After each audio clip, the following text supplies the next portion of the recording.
चंदनवा के बहिनी के सोटा मारो नौआ हंसैले रे। यूपी में पैबो ए सखी बलमुआ गोड़वा लगाना। सासू लड़ा जानी हमसे अलगवा कायदा। भैया हाई हम बिहारी बहर जात बानी हो। कके दिल्ली में मजूरिया हम कमात बानी हो। नमस्कार, आप देख रहे हैं जी बिहार झारखंड और मैं नेहा। लेकिन आज इस नेहा के साथ और एक नेहा है। जी हाँ, नेहा सिंह राठौर के साथ आज आपकी मुलाकात हम करा रहे हैं। तो हमारे साथ नेहा सिंह राठौर हैं, लोक गायिका हैं। सिर्फ गायिका नहीं, लोकगीत की लेखिका भी हैं। तो लोक कलाकार के तौर पे आपकी पहचान मेरे ख्याल से सबसे उत्तम रहेगी। हाँ जी हाँ जी हाँ जी, बिल्कुल बिल्कुल। तो शुरुआत मेरे ख्याल से आपने वीडियो जो है छोटा छोटा चंक आपने बनाना शुरू किया था। कुछ शादी के गीत, मतलब जो हमारे बीच में फंक्शंस होता है उसके छोटे छोटे गाने आप बनाती थी। और उससे फिर आप धीरे धीरे लोगों के दिलों और दिमाग में छाने लगे हो। फिर तो पता नहीं आप कहाँ कहाँ चली गई हैं इन दिनों। तो शुरुआत से हम करेंगे, कैसे आप वो वीडियोस बनाना शुरू की और कैसे आपका है कि यार हमारी जो बुआ दादी मम्मी गीत गाती थी उसी को हम गाएंगे और उसका वीडियो बनाएंगे, कैसे मतलब ये कैसे रुझान आया? सबसे पहले तो नेहा जी धन्यवाद ये मंच देने के लिए, मुझे अपनी बात जो है औरों तक साझा करने के लिए। 2018 में ग्रेजुएशन कंप्लीट करने के बाद मेरे सामने एक बड़ी चुनौती जैसी ही थी कि मैं अब क्या करूँगी। या तो मुझे बीएड करना है या तो मुझे कुछ और वो करना है जो मैं करना चाहती हूँ। घर वालों का मन था कि तुम बीएड कर लो। मतलब आम जो मिडिल क्लास बीएड कर लो, टीचिंग नेट जेआरएफ या फिर मास्टर्स में एडमिशन ले लो। बिल्कुल सही समझा आपने। वही तो मेरा ये था कि मेरे घर की सारी भाभियाँ जो हैं बीएड कर रही हैं, सारी बहनें बीएड कर रही हैं। तो मुझे लगा यार इस बीएड में ऐसा क्या खास है जो सभी बीएड किए पड़े हैं। हाँ, तो मुझे ना एक बड़ा नौकरी मिल जाती है जितने लोग बीएड करके बैठे हैं? नहीं, अभी फिर से उन लोगों का एग्जाम होने वाला है, पता नहीं उसके भी कितने चरण और एसटीएट और सब क्वालिफाई करने में लगा हुआ है पूरा लगभग आधा बिहार। बिल्कुल बिल्कुल। और नौकरी मिलने से, नौकरी तो ये क्या बोलते हैं, मास्टराइन तो बनना दूर की बात है, कोई भी रोजगार जो है अभी नहीं मिल पा रहा है। बड़ा मुश्किल हो गया रोजगार पाना। तो मुझे लगा कि नहीं, मुझे वो करना है जो मैं सच में करना चाहती हूँ। तो कोलकाता में गई थी सिंगिंग सीखने, लेकिन बात बनी नहीं। मैं कोलकाता से जब पहली बार गांव आई तो वो एक गीत जो मैंने लिखा था वो मैं अभी आपके दर्शकों को आपने खुद लिखा है जो गीत अभी आप जी मैंने वो गीत खुद लिखा था। जो उस गीत का धुन है वो किसी और गीत से लिया हुआ। हाँ, वो शायद जो है ये कोई कजरी का नहीं, सॉरी कजरी नहीं, कोई झूमर का ही धुन है एग्जैक्ट। हाँ, कुछ ऐसे ही, मैं एग्जैक्ट याद नहीं आ रही, शायद किसी झूमर का ही धुन है। चौरी गली वाला आप ले आई हुई, मालिनी अवस्थी वाला, और उसके साज में आपने पिरोया अपने शब्दों को और फिर उसको पहले वो गीत, उसके बाद फिर हम ठुमरी पे और झूमर पे। हाँ हाँ बिल्कुल बिल्कुल। नहीं, वो अलग है, लेकिन हाँ ये जो है शायद झूमर का ही धुन है। और पहला गीत जो मैंने लिखा उसका नाम है हमरा प्रेम के निशानी दिखाई द पिया, शौचालय बनाई द पिया ना। वो लिखने के पीछे कारण ये था कि एक हमारे गांव में रोड है मैम, तो वो हमेशा बहुत गंदा रहा। थोड़ा परिचय भी। हाँ, मेरा जो गांव है वो बिहार राज्य के भभुआ जिले के रामगढ़ प्रखंड के अंदर एक छोटा सा गांव है, एकदम कोने में गांव है, एकदम इत्तू सा गांव है। 13-14 या मैक्सिमम जो होगा 20 घर का गांव है। उस गांव का नाम है जंदहा। तो मैं जंदहा से हूँ और हमारे गांव में थोड़ी जागरूकता की कमी तो है ही। उस टाइम पे स्वच्छ भारत मिशन बड़े जोर शोर पे था, 2018 की बात है। और फिर भी कुछ लोगों के घर में शौचालय है, कुछ लोगों के घर में नहीं भी है। इसके बावजूद आज भी वो स्थिति बनी हुई है। फिर भी वो एक लंबा सा रोड गया है, उसी पे सारे के सारे जा रहे हैं शौच करने। हाँ, सुबह 4 बजे लोटा ले लेके। तो हमको बड़ा वो एकदम सच में, जब हम रास्ते पे चलते तो लगता है विस्फोटक रखा हुआ है, ऐसे बच के निकल। तो मुझे लगा कि अगर मैं अपने लोकगीत के माध्यम से भोजपुरी में अगर मैं कुछ कर सकती हूँ तो मुझे जरूर करना चाहिए। गीत जो मैंने लिखा वो मैं सुनाती हूँ। हो हमरा प्रेम के निशानी देखाई द पिया, शौचालय बनाई द पिया ना।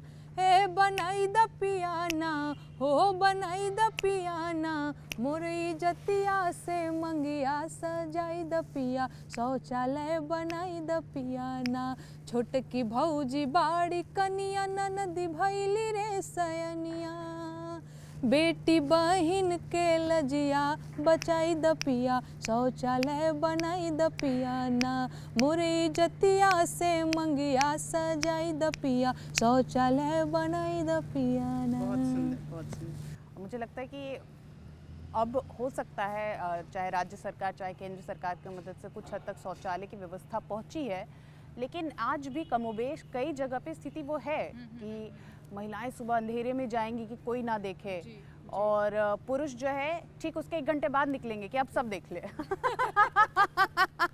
नहीं, सही बोल रही हैं, सही बोल रही हैं। हाँ, महिलाएं मैंने देखा है बरसात के मौसम में तो सबसे ज़्यादा परेशानी होती है। हाँ, जब खेतों में और ये मेड़ वेड़ पे चली जाती है, वो इतना इतना खांच एकदम से कीचड़ में, सांप बिच्छू अलग से।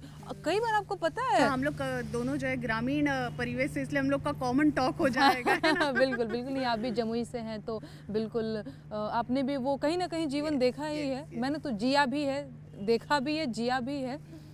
तो मैंने देखा है बरसात के मौसम में सबसे ज़्यादा परेशानी उन लोगों को होती है, ये बात मुझे पता है। ठंडी में भी होती है। इस गाने के बाद आप छाई नहीं, ये गाना जो है मैंने अपलोड किया, इस गाने के बाद से लोगों ने कहा कि तुम तो अच्छा गा रही हो। हाँ, तुम्हें आपकी आवाज़ अच्छी है, आपकी सोच अच्छी है, हाँ, लेखनी आपकी अच्छी थी उस वक्त। हाँ, मतलब लोगों का यही कहना था, नेहा तुम अच्छा लिख रही हो, अच्छा गा रही हो, तुम्हें तो लिखना और गाना चाहिए।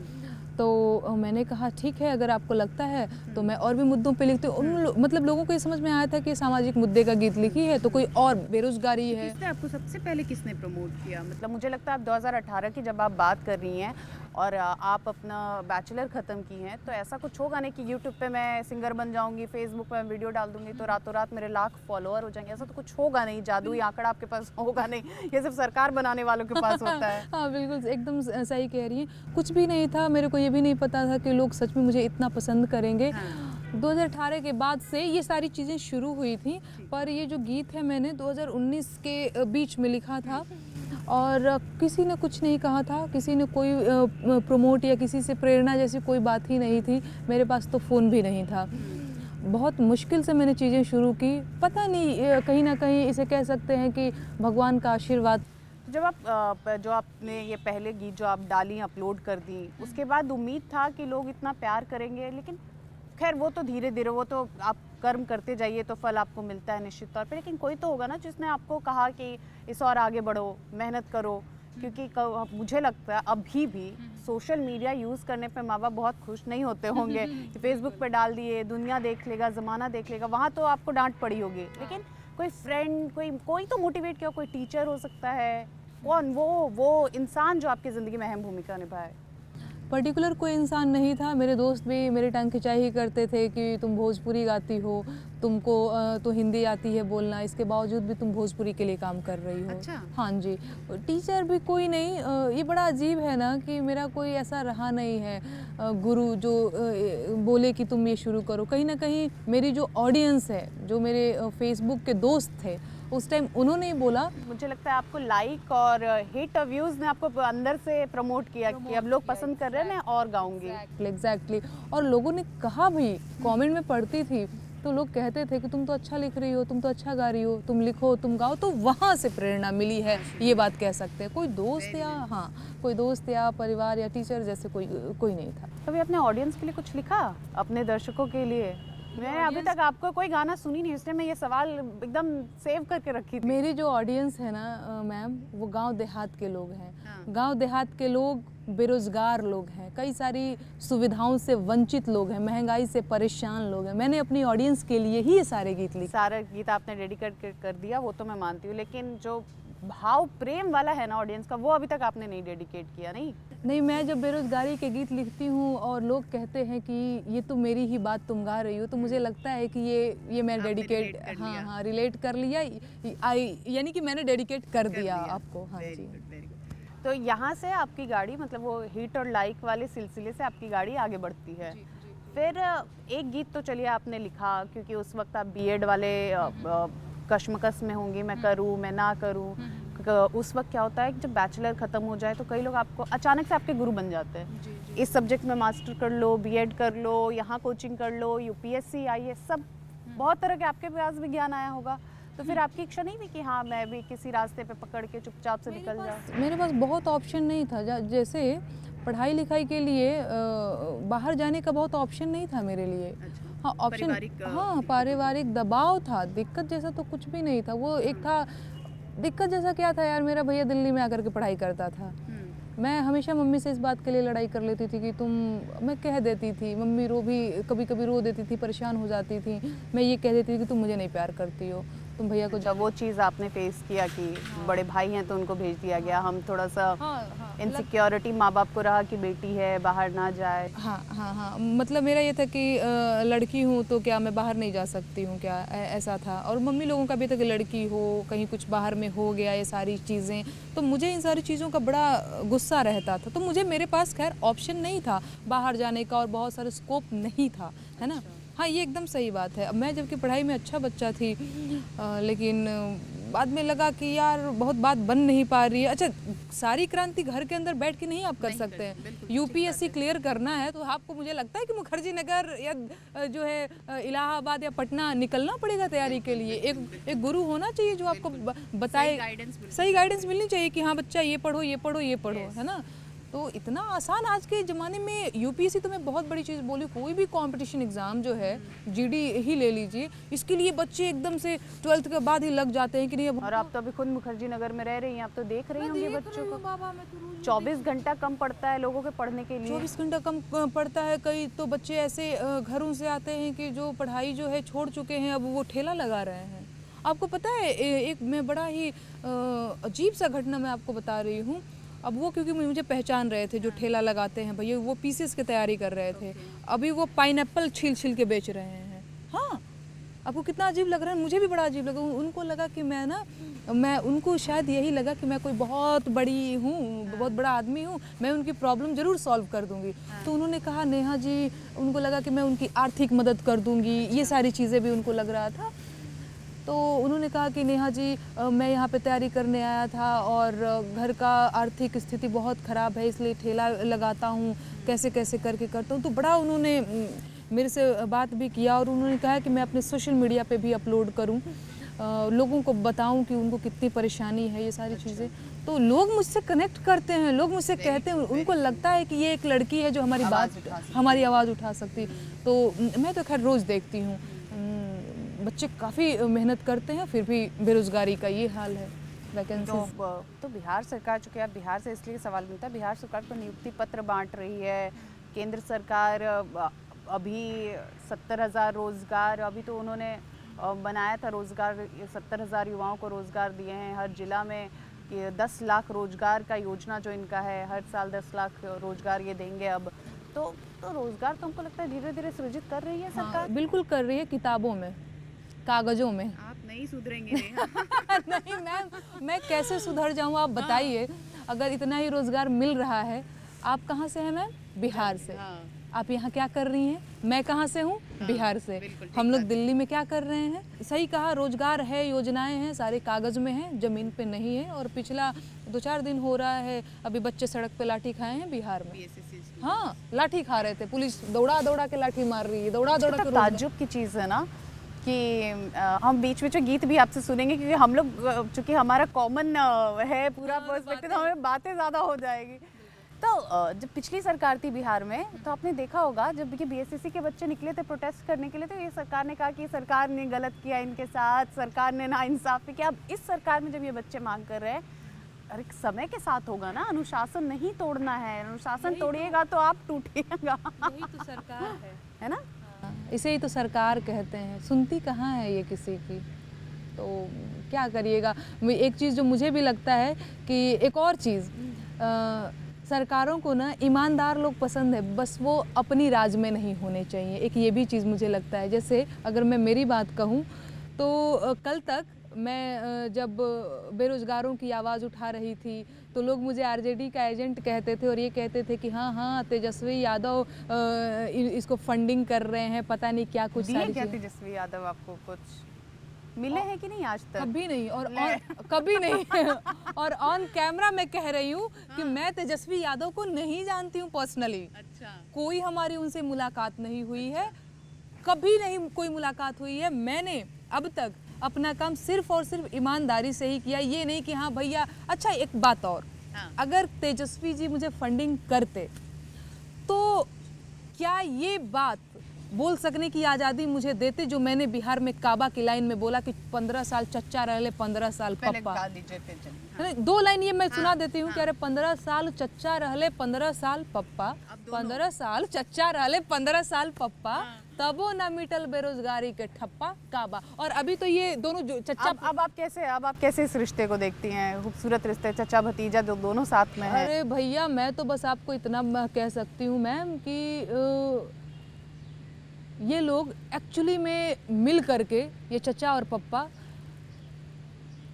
बिहार का खून चूसे हैं, है ना। 15 साल वो पहले चूसे, फिर ये चूसे, अब दोनों मिल के चूस रहे तो हैं। इसके बाद फिर आरजेडी वाले और जेडी वाले आपको कहेंगे ये बीजेपी से मिल गई है। यही कह लो भाई, यही कह लो। यूपी में काबा गाया तो लोगों ने कहा कि ये सपा से मिल गई है। एमसीडी चुनाव था तो मैंने आपकी आलोचना कर दी, आम आदमी पार्टी की। अच्छा, वो भी बड़ा वायरल हुआ आपका आम आदमी वाला गाना, वो क्या था एक बार बताएं? वो डायरी तो लेके बैठी नहीं हूँ तो थोड़ा सा मैं भूल रही हूँ। अरे दिल्ली सहरिया में आपके राज बा, आपके मन में काला, अरे आपके मन में काला, तय कोर खुलल पाठशाला, दूसरोर मधुशाला। तो बताइए, उससे पहले कह रहे थे कि ये आम आदमी पार्टी से मिली हुई है। जब एमसीडी इलेक्शन आया मैंने ये गाया तो अरे नहीं नहीं नहीं, ये पक्का बीजेपी से मिल गई है। अच्छा, गुजरात में चुनाव आया, मैंने बिहार में गुजरात में काबा गाया, अब ये आपसे मिल गई है। अरे भैया 1 मिनट जरा ठहरिए। चलिए, ये तो कम से कम अच्छी चीज़ है, आपकी मांग सब जगह हो गई है। नहीं, मांग सब जगह हो गई, लेकिन लोग ना बड़ा विचित्र कभी कभी कमेंट करने लगते हैं। भैया कोई भी पार्टी ना इतना नहीं आपको सहूलियत देगी कि उसकी आलोचना कर दीजिए, वो आपको पैसा देगी। मतलब वो गुणगान कराने के पैसे देती होगी, आलोचना के नहीं। राजनीति पे बात कर रहे हैं तो इन दिनों मुझे लगता है ज़्यादातर लोग भारत जोड़ो यात्रा की भी खूब बात कर रहे हैं। और कि भारत जोड़ो यात्रा में इसलिए बात नहीं आपसे करना चाह रही थी कि आप राहुल गांधी की इस यात्रा में शामिल हुए, मैं पर्सनली आपसे जानना चाहती हूँ वाकई कुछ बदलाव हो रहा है भारत जोड़ो यात्रा से, या सिर्फ राहुल गांधी के इमेज में सिर्फ बदलाव हो रहा है? देखिए, एक बात तो तय है कि भारत जोड़ो यात्रा से राहुल गांधी को फ़ायदा ज़रूर होगा। वो इसलिए होगा क्योंकि एक नेता जो एकदम हवाई बातें करता है, उसको आप ऑनलाइन ही देख पा रहे हैं, टीवी स्क्रीन पे देख रहे हैं। इनके बारे में आप बात करें, मैं राहुल खुल के बात कर नहीं, मैं राहुल गांधी की ही बात कर रही हूँ। फिर वो आदमी जब पैदल चलता है तो लोग सीधे कनेक्ट करते हैं। जैसे आज से पहले मैं भी आपको टीवी पे देखी हूँ, आपने भी मेरे को मोबाइल की स्क्रीन पे, टीवी पे ऐसे ही देखा होगा, लेकिन आज जब ऐसे मिल रहे हैं तो ज़्यादा एक दूसरे से कनेक्ट कर पा रहे हैं। बिल्कुल। ऐसा लग रहा है ना। तो राहुल गांधी कहीं ना कहीं इसका फ़ायदा उन्हें ज़रूर मिलेगा, पर बदलाव जैसी चीज़ें ना इतना आसान होता नहीं है। और एक मेरे ओपिनियन से भी ऐसा नहीं होता। बहुत सारे लोग हैं, उनके मन में क्या है, लोग उनके साथ जुड़ रहे हैं, लोग काफ़ी एनर्जेटिक हैं, हाँ जी, लोग काफ़ी उत्साहित लगे मुझे। लेकिन एक और बात होती है, कई बार क्या होता है ना मैम, ऐसी रैलियों में, सॉरी अगर वो शब्द गलत बोला हो, तो ऐसी रैलियों में ना किराए के लोग होते हैं कई बार, है ना। ये मुझे पता है, एक बार मैं गई थी, कोई जदयू का कार्यक्रम था, मुझे गलती से बुला लिया था उन लोगों ने। अच्छा, कैसे? अब गलती से तो कह ही सकते क्योंकि उनका सरकार है और मैं टांग खिंचाई कर देती हूँ। अब मुझे बुला लिया गया तो मुझे बड़ा अच्छा लगा कि अरे वाह, बहुत अच्छी बात है, नीतीश जी मेरी बात सुनेंगे। वहाँ उनके खिलाफ कुछ गा दिया आपने? मेरा वही आदत है। क्या गाया आप उस वो में? शराब पे सुनाए। पियवा मिलल बा शराबी, ये पटना में मैं गीत गा रही हूँ। लल्लन सिंह भी बैठे हुए हैं। अच्छा, लेकिन राष्ट्रीय अध्यक्ष, लेकिन बुरा लगा, उनको भी बुरा लगा। तो फिर बाद में मुझे लगा कि इन लोगों को या तो मुझे बुलाना नहीं चाहिए था या तो सुनना चाहिए था पूरा गाना। गाना ये था कि पियवा मिलल बा शराबी, देहिया गलल सखी, कबो 1 कट्ठा बेचे, कबो 2 कट्ठा बेचे, पूरा बिगहे पे नंबर लगावे सखी, पियवा मिलल बा शराबी दहिया गलल सखी, कबो हरवा बेच के पिए कबो चूड़िया बेच के पिए, पूरा गहने पे नंबर लगावे सखी। ऐसे करके मैंने कितना गाया था। सच बात है नेहा, आप तो खुद गांव में रही, मेरा भी बचपन गांव में बीता, तो ये बहुत बड़ा सच है कि पीने वाले लोग इसी तरीके की चीज़ें करते हैं। हरिया लोटा भी बेच और देते आप घर में मतलब आप देखी होंगी, आप आपके तरफ वो क्या कहते हैं जिसमें धान चावल सब रहता है, पूरे साल का अनाज रहता है, हाँ, तो उससे निकाल निकाल के पूरा धान चावल सब बिक रहा। शराबियों को कोई मतलब नहीं है, वो सिर्फ शराब पिएंगे। ये है, वो आज भी है। हाँ, ये चीजें हैं। और शराबबंदी के नाम पे तो जो गोरख धंधा चल रहा है वो आप भी देख आपने शराबबंदी पे भी अटैक किया था मेरे ख्याल हाँ हाँ, शराबबंदी पर भी मैंने गीत लिखा था। गली गली खुलल बा शराब के दुकनिया, ए हमार सैया, ए हमार सैया, कबो हाथ जिन लगई है हमार सैया, ए हमार सैया। ऐसे करके मैंने गीत लिखा है। मैं लिखती रहती हूँ मैम। कुछ लोग हैं जो अच्छा, चूंकि बिहार में आपने मतलब आधा समय क्या, आप पूरा अपना बचपन और 24 जवानी साल, वहीं, मेरी उम्र हाँ, 25 साल है और अब 24 आप साल गाँव दिल्ली में। अब हाँ आप जी। देख रही हैं, और जी। बिहार में नीतीश कुमार 17 साल रहे हैं, और मैं राजनीति से इसलिए भी आपसे बात कर रही हूँ क्योंकि अब आप वो उस लेवल पे आपकी मैच्योरिटी आ गई कि आप समझ रही हो उस चीज़ों का, नेशनल लेवल पे, स्टेट लेवल पे, गवर्नमेंट पॉलिसी, ज़मीन पे क्या है, फेंकने वाले कितने नेता हैं, आपको उस चीज़ का अंतर अब समझ में आ रहा। तो सुकन्या योजना केंद्र सरकार है, बिहार सरकार की पॉलिसी है बेटी पढ़ाओ, साइकिल, दहेज प्रथा, ये सब बिहार सरकार की बड़ी अच्छी पॉलिसी है। दहेज लोगे तो सीधा जेल में, ये वो। क्या ज़मीन पे कुछ नज़र आता है? देखिए, कुछ चीज़ें तो बिल्कुल मुझे लगता है कि है। जैसे ये साइकिल योजना वाली जो चीज़ है, इसका असर है, हाँ, इसका पॉजिटिव असर है। मेरे गांव में कई लड़कियां जो है साइकिल योजना आ जाने के बाद से, कई लड़कियां नहीं, अब लगभग सारी लड़कियां, रामगढ़ बाजार है, लोकल मार्केट है, वहाँ पे लोग जाते हैं पढ़ने के लिए, तो सारे बच्चे अब साइकिल से जाते हैं पढ़ने। हाँ, लड़कियां मतलब खुल के साइकिल चला रही हैं, जा रही है। ये तो एकदम सही बात है। शराबबंदी की बात आपने की तो ये पूरी तरह से फेल है, पूरी तरह से फेल है भैया। यूपी से प्रॉपर, अरे आपको मैं एक बात बताऊं, हर कोई छोटा से लेकर के बड़ा, कांस्टेबल से लेकर के अधिकारी तक सब मिले हुए हैं। अच्छा, हाँ भैया। अच्छा एक बात बताइए, एक पुल है, ठीक है, इधर है बिहार, इधर है यूपी। यूपी से दारू कैसे पास हो जा रहा है अगर सब मिले नहीं हुए हैं तो? आखिर उधर से दारू आ कैसे रहा है? चालक फरार हो जाता है। हाँ, ये सारी चीजें तो देखिए, शराबबंदी जो है वो पूरी तरह से फेल है। दहेज प्रथा की आपने बात की, ओ भाई साहब, ये भी एकदम शराबबंदी की तरह ही है। हाँ, ये भी फेक है, क्योंकि मुझे तो लगता है कि हम लोग दोनों वहीं से आते हैं, दहेज का ना पिक्चर चेंज हो गया है, मतलब थोड़ा सा मॉडिफाई कर दिया गया है। अब आपसे कैश नहीं लेंगे, आपसे कुछ और डिमांड कर लेंगे दहेज के नाम पे। एग्जैक्टली। तो ये मॉडिफाई कर दिया है बस। अब मुझे लगता है कि आपके गीतों में भी मॉडिफिकेशन आएगा। अब पैसा नहीं, अब जमीन आप कह देंगे, गहना कह देंगे, टीवी खरीद दो, एसी खरीद दो, अब वो सारी चीजें आ गई है। बिल्कुल बिल्कुल। और आपने ये बड़ा अच्छा बात कही। 2-4 अभी घटनाएं रिसेंटली हुई थी, दहेज के लिए महिला को मार दिया था, है ना। बिहार में आए दिन 2-4 घटनाएं की बात तो छोड़िए, आए दिन ये सारी चीज़ें होती रहती हैं कि दहेज के लिए पति ने पत्नी का गला घोटा या सास ससुर ने मिलकर के जो है बहू को मार डाला, ये सारी चीज़ें चल रही हैं। और भाई ये कहना बड़ा अजीब है, लेकिन मैंने देखा है घर परिवार आस पड़ोस में भी लोग कहते हैं हाँ दहेज प्रथा खत्म होके वाला बा, हम लड़का के इतना पढ़ैनी लिखैनी तो दहेज तो हमरा के चाहबे करी। तो बेटी के बाप भी कहते हैं बिना पैसा दिए हम अपनी बेटी को कैसे ब्याह देंगे। बेटी के बाप भी कहते हैं, यही कहते हैं ना, आपकी तरफ भी यही कहते हैं। हाँ, यही कहते हैं। उनका सम्मान आहत हो जाएगा अगर वो दहेज नहीं देंगे तो। बेटा तो छोड़िए, बेटी का बाप भी कहते, एकदम सही कहा सरकार आपने। की विफलता इसको कहाँ देखते हैं? ये तो आम इंसान ही अडॉप्ट करने के लिए तैयार नहीं है। देखिए, सरकार एकदम सही कहा, कुछ चीज़ों के लिए बिल्कुल जनता भी जिम्मेदार होती है कहीं ना कहीं, पर अंतिम रूप से जवाबदेही सरकार की ही होती है। हम जनता के सिर पर ठिकरा नहीं मढ़ सकते हैं, है ना। आप और अपनी पॉलिसी में सुधार करिए, किसी भी तरीके से आपको इस चीज़ को लागू करना होगा।